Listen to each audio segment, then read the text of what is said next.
Je suis à la mairie de Mitry-Mory où j'ai rendez-vous avec le maire Charlotte Blandiot-Farid qui va expliquer le bilan de mi-mandat, le bilan de la municipalité. Charlotte Blandiot-Farid, maire de Mitry-Mory, bonjour. Bonjour.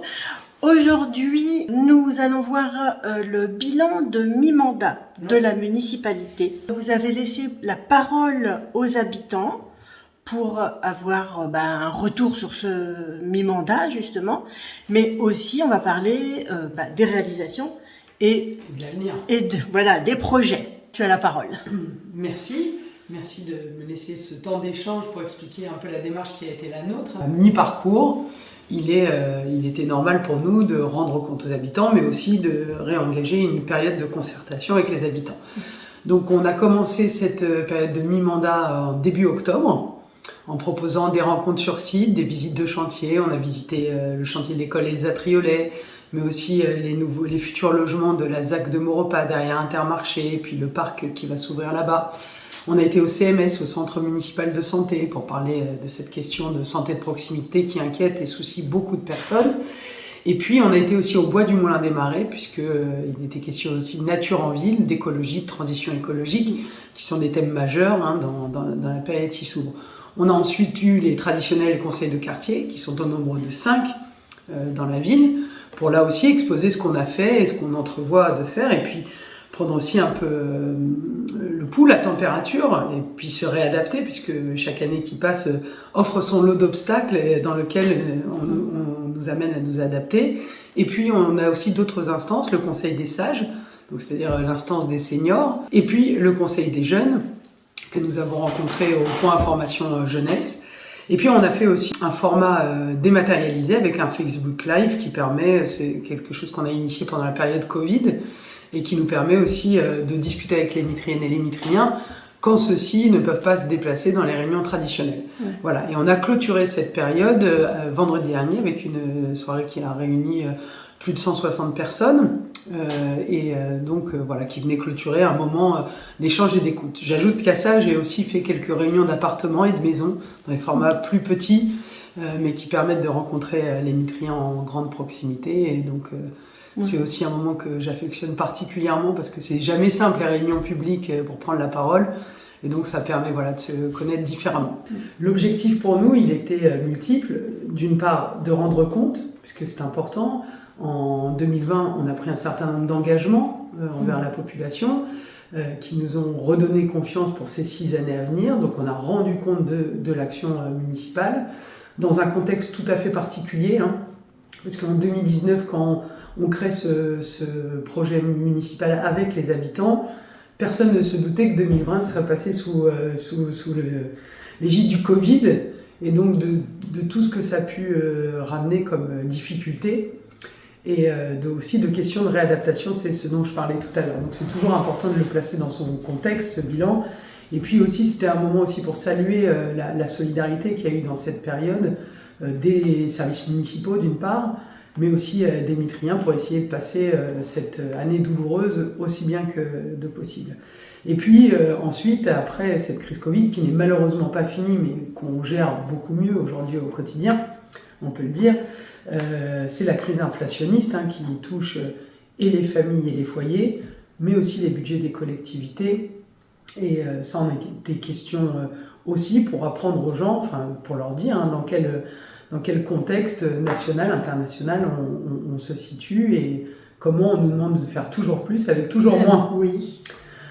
Parce que les besoins sont immenses, on est dans une période socialement, écologiquement difficile, et nous on veut avant tout produire du service public, on pense que c'est la clé, en tout cas c'est l'ADN de cette ville, et donc très vite il a été question de travailler sur la question du pouvoir d'achat des Mitriens, et des familles. C'est comme ça qu'on a mis en place la cantine à maximum 2 €, qu'on a augmenté le ticket sport en le faisant passer de 20 € à 30 €. C'est quand même des économies considérables pour les... De 20 € donnés par la commune. Oui, c'est ça. Voilà, aujourd'hui, c'est à 30 €. La commune participe à hauteur de 30 €. À l'inscription des enfants. En plus, ça se corrèle à l'action de l'agglomération qui elle aussi a le passeport et le pass culture qui sont vraiment des dispositifs très appréciés par les familles. Et puis à côté de cela, une des missions premières qui sont les nôtres, c'est celle des écoles, et donc très vite on a mis en place l'engagement qui était le nôtre d'une ATSEM par classe. Ce sont donc ces personnels qui travaillent auprès des enseignants dans les écoles maternelles. Et donc, aujourd'hui, on a 37 classes de maternelle à Mitry-Mory, donc 37 ATSEM, voilà, pour accueillir nos petits, de petites sections, moyennes sections et grandes sections. Et ça a changé le nombre d'ATSEM dernièrement? Oui, c'était un engagement, parce qu'il n'y a pas d'obligation légale au nombre d'ATSEM, hein, ça n'est pas fixé par la loi, ce sont des personnels payés par les collectivités, mais mis à disposition du temps scolaire, donc du temps régalien de l'État. Mais néanmoins, voilà, notre idée, c'était que cet accompagnement, d'avoir 2 adultes dans une classe pour les enfants, était tout à fait pertinent et s'avère l'être d'ailleurs. Donc 2 adultes, un professeur, une ATSEM. Un professeur plus une ATSEM. Voilà. Donc ça faisait partie des premiers engagements. En dehors de ça, il y a les grands investissements qui ont eu lieu. On a livré l'agrandissement de la salle de gymnastique au gymnase Jean Guimier, mais aussi les terrains de rugby sur la plaine d'Imoquet avec les locaux qui y sont associés. On a passé nos cours de tennis en terre battue. On a lancé donc ce grand projet de reconstruction de l'école Elsa Triolet, qui est en cœur de Mitry-le-Neuf, qui va donc ouvrir ses portes en septembre prochain, avec une ambition très particulière architecturale et environnementale.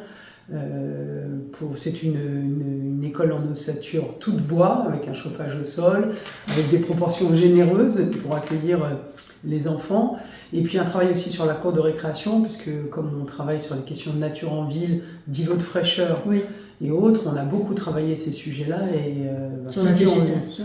Sur la végétation, sur l'herbe, sur le fait de ne pas imperméabiliser tous les sols. Et donc c'est aussi des choses qui pour l'avenir sont importantes. Voilà. On a agi et après sur plein d'autres secteurs, je ne sais pas si je dois tous les citer là, mais sur la question de la sécurité par exemple, puisque ça préoccupe aussi beaucoup nos concitoyens, on avait un engagement qui était de tripler le nombre d'agents de police intercommunale sur le secteur. Donc quand on a commencé le mandat, on était à 3. Aujourd'hui, nous sommes à 7 et nous passerons à 9 en 2025. Qui est une police intercommunale.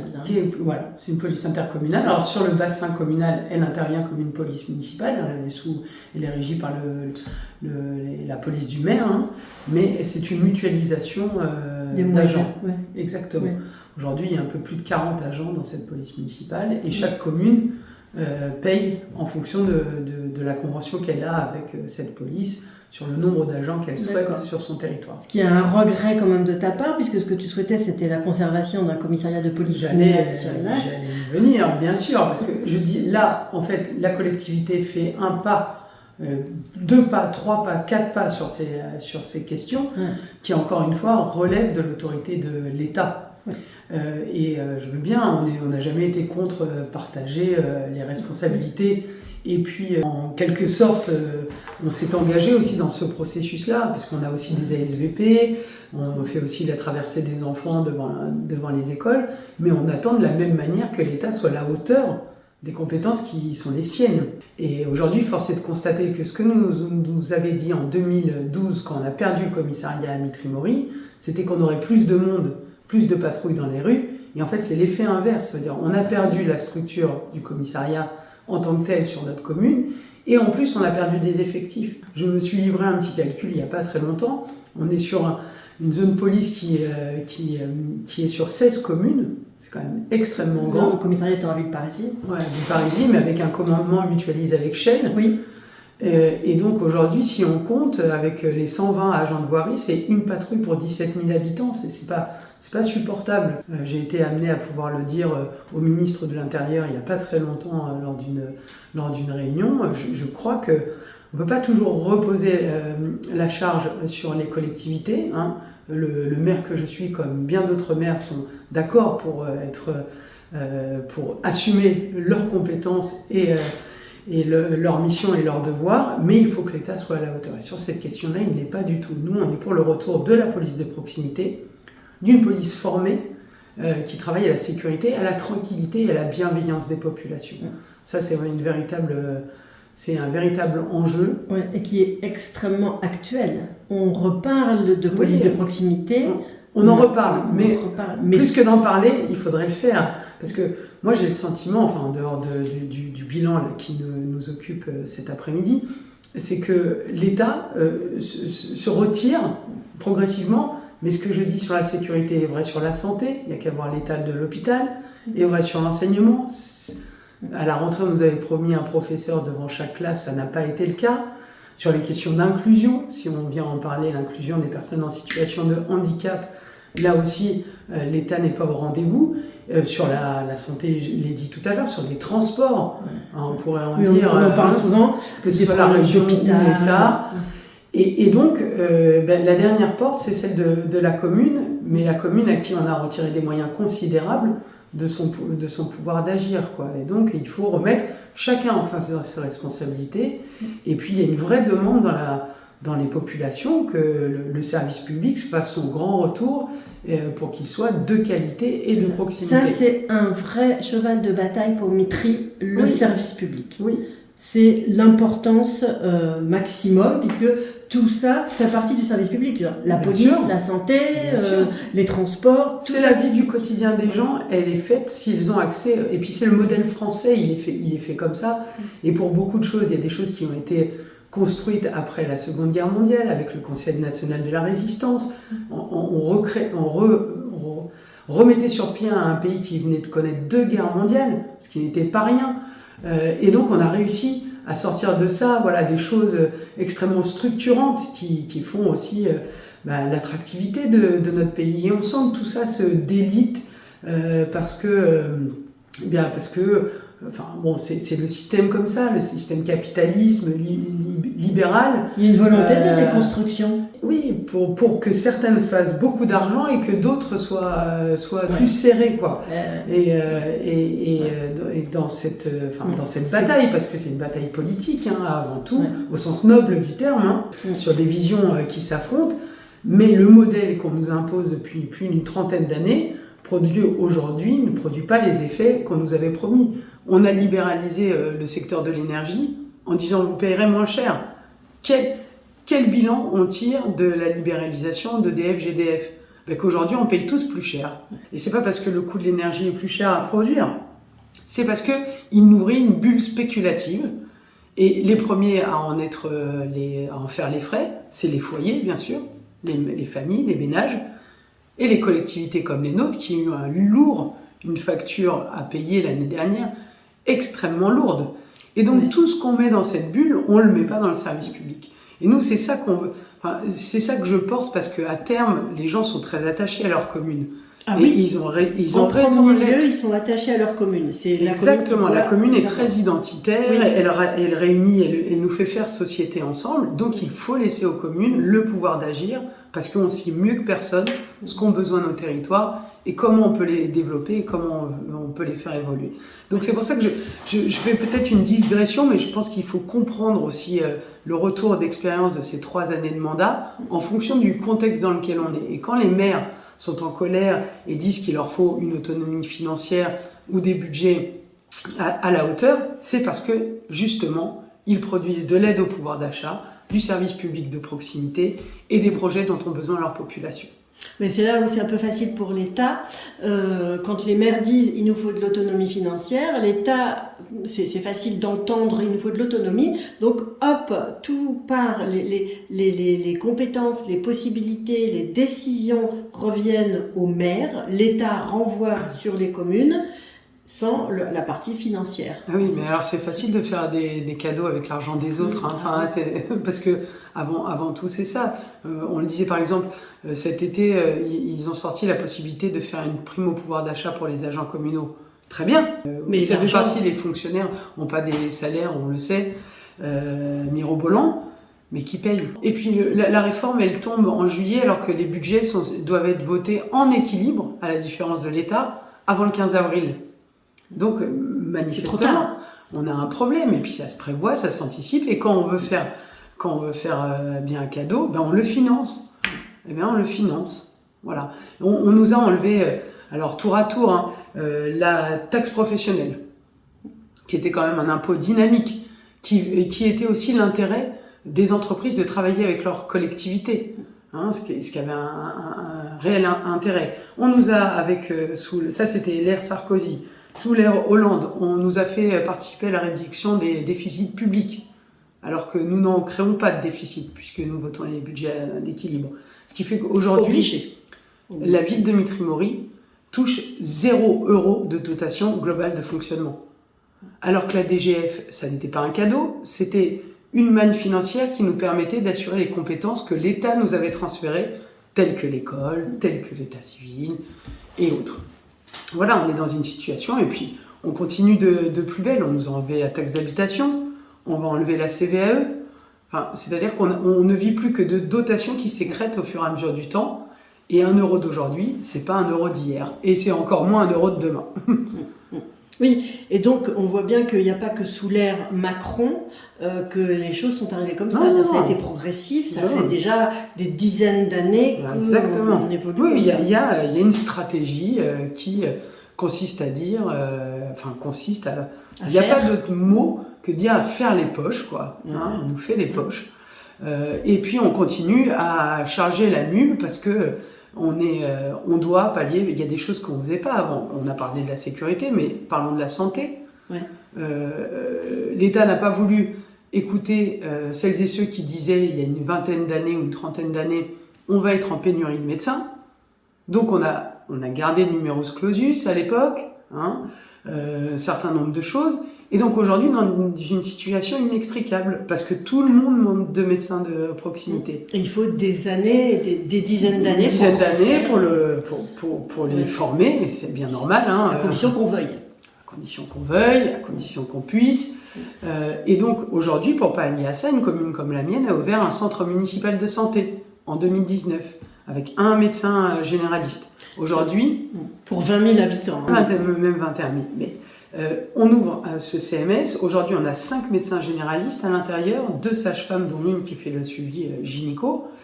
Mais là encore, c'est payé uniquement par la commune. Oui. Oui. Hein, ce sont des médecins salariés. Ouais. Alors, c'est utile. Je fais la démonstration que c'est utile. Oui. En 2022, on a prodigué 22 000 consultations. Oui, c'est énorme. C'est utile, sans nul doute. Mais qui paye. Mais il y a beaucoup de communes qui font ça. Commencent à s'engager dans cette possibilité. Mais pourquoi ? Parce que les maires sont vraiment, maires MAI, sont vraiment au front. Ils sont confrontés à la population. Bien sûr. Contrairement tous les jours. À l'État. Tous les jours, voilà. Et on tire par la manche. Et les habitants qui disent oui, mais je peux pas avoir de médecin, je peux pas ci, je peux pas. Enfin bon, c'est un vrai problème. Le médecin, la sécurité, voilà, comme. Ce que tu viens de dire. Et donc, c'est vraiment... les maires se sentent obligés, enfin, c'est presque un devoir personnel. Un devoir moral, même. Moral, voilà. De protection, de bienveillance. C'est ça. Comment on fait avec nos habitants ? Et puis, vous vous identifiez, les maires, en tant que maire, aux habitants aussi. Enfin, donc, on vit dans sa commune. Voilà, moi, j'élève mes enfants ici. C'est ça. Donc, tu te rends bien compte de ce qui manque et de ce qu'il faut faire. Et donc, nous, on demande aussi du soutien dans ce genre d'initiative. J'étais au congrès des maires, j'ai pu participer à une table ronde avec le ministre de la Santé. Et je lui ai redit, dans ces projets qui sont les nôtres qu'on porte, il faut trouver les moyens de soutenir les collectivités pour qu'on puisse les maintenir et les développer. Il ne faut pas botter en touche à chaque fois. Mais alors, du coup, il dit quoi, le ministre de la Santé ? Pour l'instant, il balbutie, quoi. Oui. Non. Oui, mais alors, puis après, il va changer. Et puis, le prochain balbutiera aussi. Peu importe, il faut qu'on se rende compte, il faut trouver les moyens de la confiance, d'un pacte de confiance entre l'État et les collectivités. C'est vrai sur ces questions-là, ici, mais peut-être dans d'autres secteurs, c'est une autre question qui se pose. Il y a aussi des choses à travailler. La santé en fait indéniablement partie, je crois, un peu partout sur le territoire. Parce qu'en parallèle de ça, on continue à chercher des médecins libéraux pour les installer. Oui. Et dans les perspectives qui sont les nôtres dans le futur, on aimerait bien faire une annexe du centre municipal de santé, parce qu'on a une ville morcelée, avec des quartiers différents, et où la mobilité n'est pas toujours simple. Donc moi, mon souhait, c'est demain pouvoir ouvrir une annexe de ce CMS au bourg, par exemple. Ouais. Et il peut y avoir encore des médecins libéraux qui vont être indépendants, en fait? Oui, et heureusement. Et dans la période, en dehors des 5 médecins que j'ai évoqués là, on a installé 6 médecins libéraux. En plus? Alors, enfin, si on fait la courbe entre ceux qui sont partis et ceux qui sont arrivés, c'est... Mais parce qu'on a travaillé sur cette question-là, on a réussi à installer des médecins. Il faut aller les chercher, les médecins. Eh oui. Alors comment on fait? On va à la fac de médecine, on va dans les hôpitaux. Il faut être créatif, inventif, il faut être audacieux aussi de temps en temps. Il faut faire savoir qu'on cherche. Alors il y a le département qui essaye, qui fait des choses dans le sens de la santé, qui organise des réunions, des recherches, qui essaye de montrer l'attractivité du territoire. Le département, voilà, ça. Est-ce que ça marche? Est-ce que ça marche pas? On ne sait pas encore. Est-ce que c'est un peu jeune pour savoir? Mais bon, c'est peut-être une synergie qui peut marcher comme ça. En tout cas, les communes sont quand même obligées, et Mitry se sont obligés de faire quelque chose seul,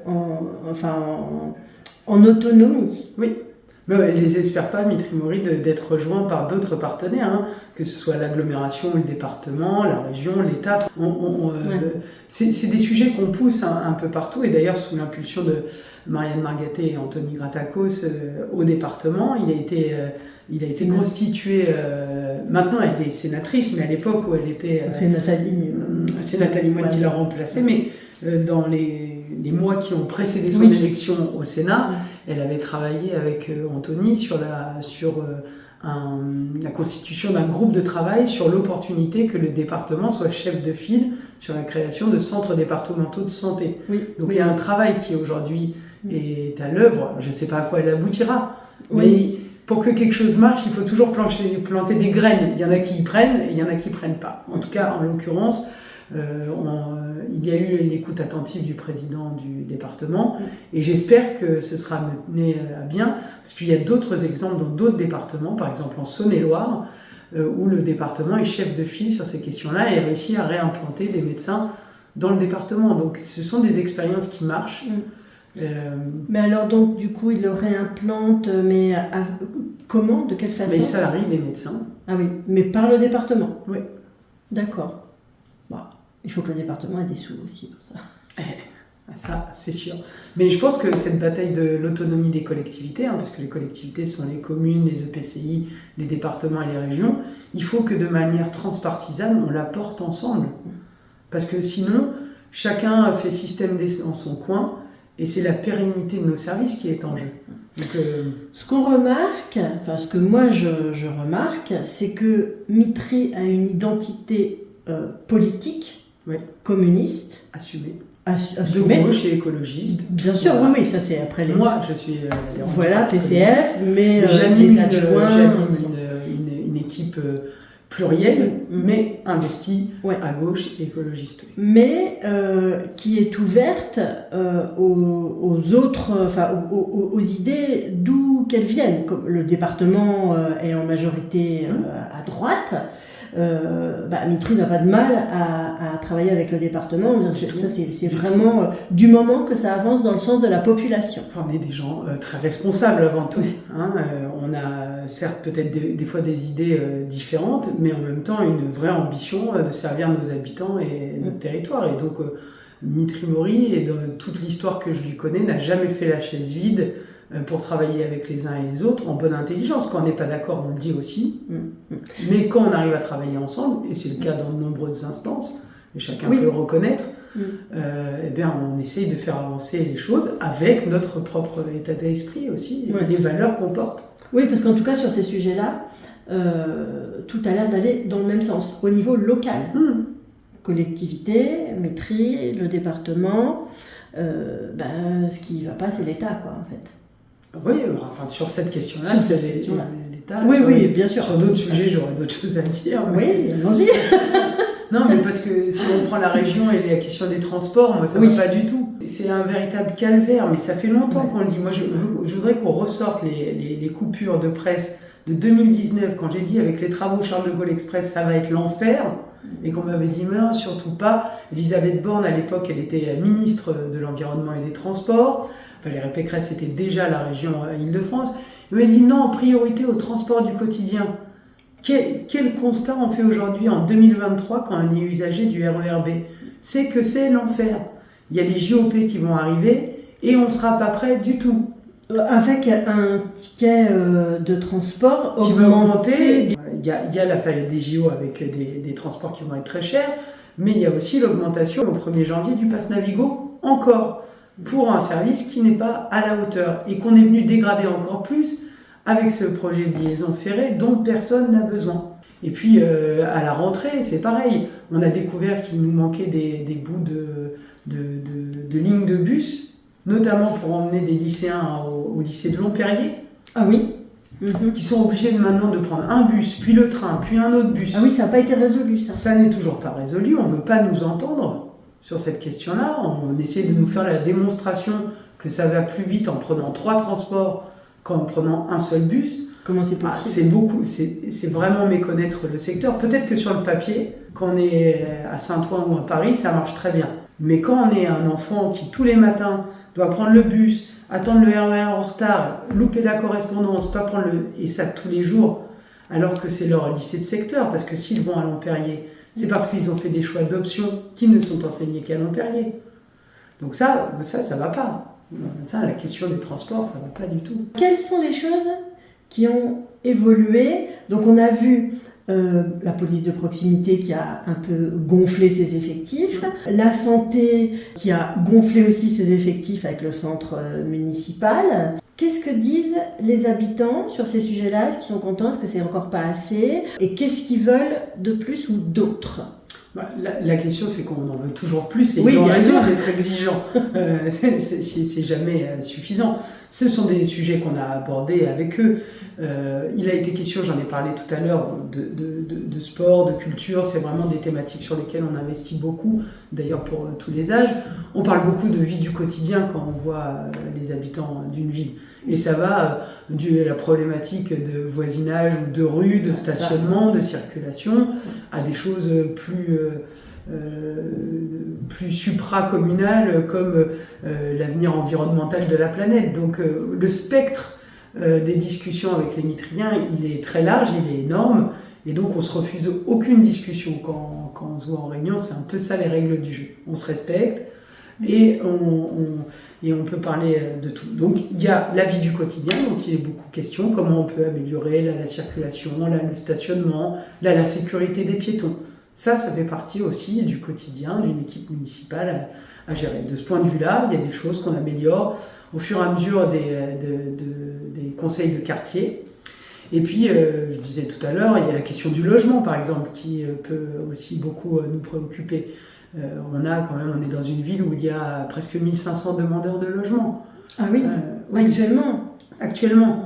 Il y a un taux de rotation dans le logement social qui est extrêmement faible.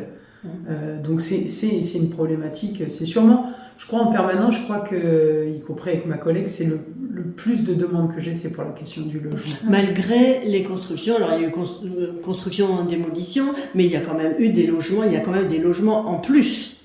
Oui, il y a des logements en plus, mais alors, a priori pas en nombre suffisant, sinon... Et puis il y a la question du parcours résidentiel qui se fait de moins en moins, c'est-à-dire que depuis Covid, on remarque quand même que les gens quittent moins vite leur logement. Et puis devant la cherté du foncier et de l'accession à la propriété et la difficulté d'avoir un emprunt, ce parcours résidentiel qui se faisait pendant un temps, on passait du logement social ou locatif vers l'accession, il est de moins en moins vrai. C'est la crise immobilière en même temps que l'inflation. Exactement. Ouais. Donc c'est une vraie difficulté. Alors c'est vrai qu'on a été visiter le chantier de la ZAC de Maurepas où il y aura des nouveaux logements. Et parce que là, vous venez d'inaugurer ceux de la CEMI. C'est ça, les 12 logements de la CEMI. Mais il faut se rendre compte que sur 12 logements, nous, le contingent ville, c'est 20% de ces 12 logements. Donc on attribue sur 3, voire 4 maximum. Ce dont on parlait les habitants, c'est beaucoup du logement.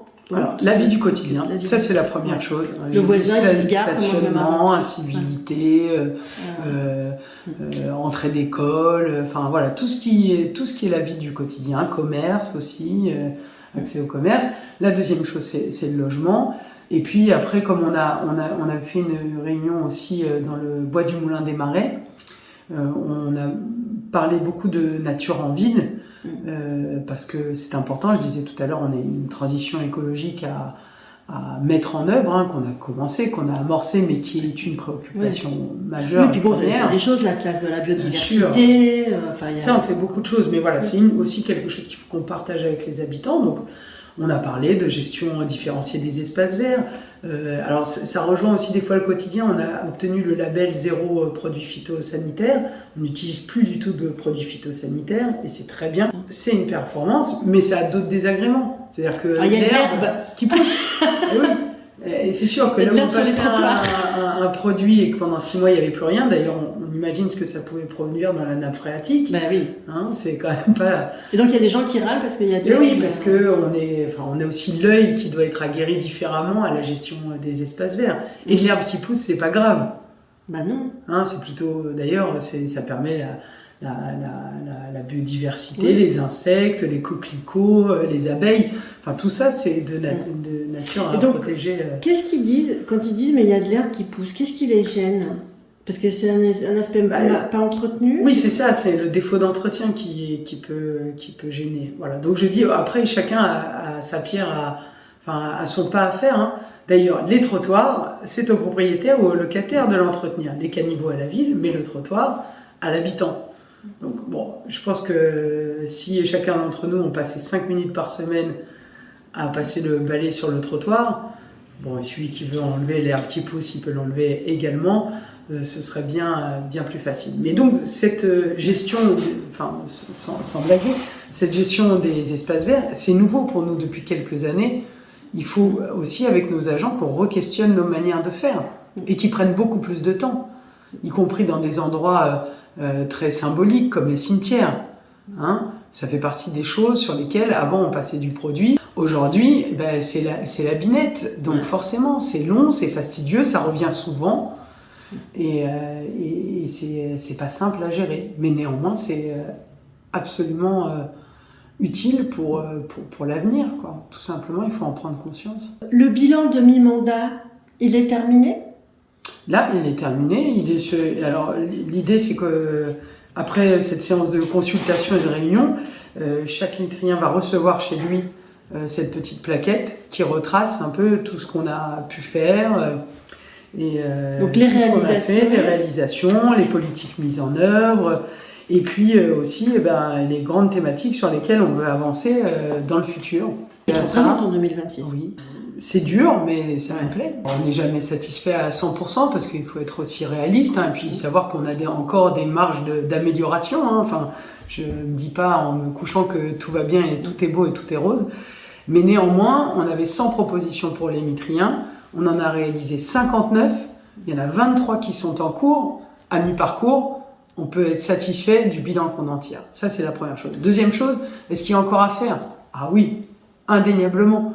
Il y a encore beaucoup à faire et les besoins sont énormes. Donc, on est déjà au travail. Et on s'est fixé, je pense qu'il faut avoir en ligne des points de force qui guident l'action municipale. Je redis, le service public est au cœur de notre action. Le vivre ensemble. Le vivre ensemble à tout prix. Il faut que dans cette société qu'on essaye d'opposer les uns aux autres, il faut que dans la commune, on fasse résistance pour faire société tous ensemble. Et on a notre rôle à jouer là-dedans. Et la question de la transition écologique, voilà, sont 3 axes majeurs qui doivent guider, en tout cas, ce qu'on fait pour les habitants de cette ville. C'est comme ça que je vois les choses. Et après, elles se déclinent par des actions très concrètes. Alors, qu'est-ce que tu appelles le vivre ensemble ? Le vivre ensemble, c'est que tous, peu importe qui on soit, l'âge qu'on est, le sexe, les opinions et autres, on arrive à se sentir bien dans sa ville. Quand je fais la rencontre avec les jeunes au Pige, je dis c'est la génération de demain. ils sont quand même grandis dans une période où c'est compliqué, où les perspectives d'avenir sont des fois un peu dures.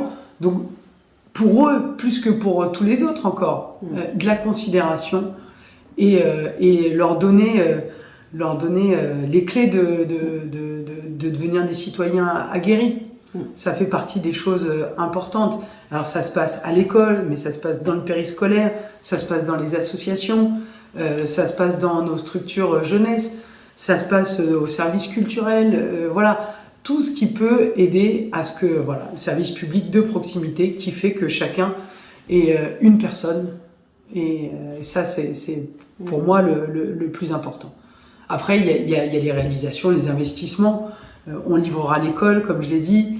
On va construire la maison de l'abeille et de la biodiversité, justement, pour avoir un endroit aussi éducatif, ludique, pour travailler sur ces questions. Elle va être au bourg, à côté des ruchers, qu'on accueille déjà depuis quelques années, à côté du restaurant municipal, qui est donc à côté de l'espace Solidarité. D'accord. On va continuer la requalification de la place commerçante de la place Stalingrad, dite place de l'horloge, dans les mêmes principes que ce qu'on avait fait sur l'avenue Franklin Roosevelt, pour les commerces, pour rendre l'endroit toujours plus agréable et pour maintenir le commerce de proximité, parce que c'est extrêmement agréable aussi pour la vie d'une ville.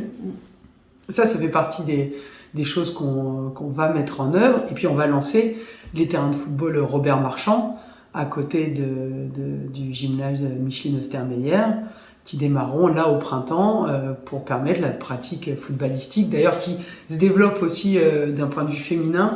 Et moi j'aime bien cette question d'égalité aussi, et je l'apporte beaucoup, y compris avec l'action de la Maison des droits des femmes et de l'égalité du CIF Saint-Omer, qui est quand même un endroit unique.